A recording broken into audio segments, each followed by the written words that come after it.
Entrer dans une maison musée, c'est comme faire partie soudain de la famille d'un auteur. En face de son bureau, il y avait déjà ce jardin qu'il appelait le petit sud de la France, parce que Tchekhov a été le premier à importer des plantes exotiques et des légumes comme la citrouille.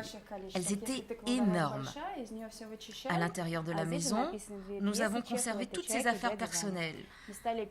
Ses plumes, son pot à encre, ses crayons, c'est toujours ainsi qu'il l'écrivait. Ainsi, Tchekhov, grand classique russe du XIXe siècle, habitait-il cette modeste maison de campagne. La cohabitation avec son père et ses sœurs étant parfois compliquée, il se réfugiait au fond du jardin, dans ce pavillon construit en un été. D'apparence, c'est tout petit, mais il y a quand même 3 pièces différentes où il vivait et recevait. Tchekhov vécut ici, avec comme visiteurs réguliers des villageois, pour qui il était avant tout le médecin.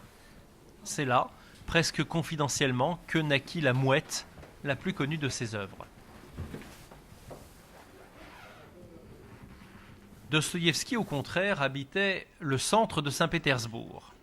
À la fin de sa vie, il était aussi célèbre que Victor Hugo en France.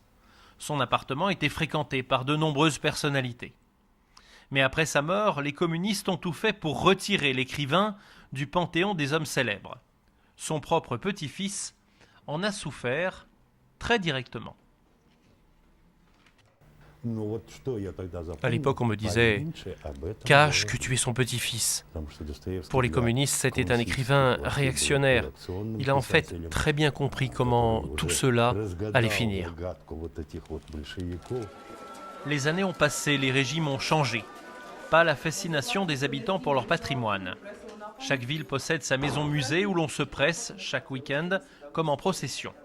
Une manière très russe de revendiquer ses racines.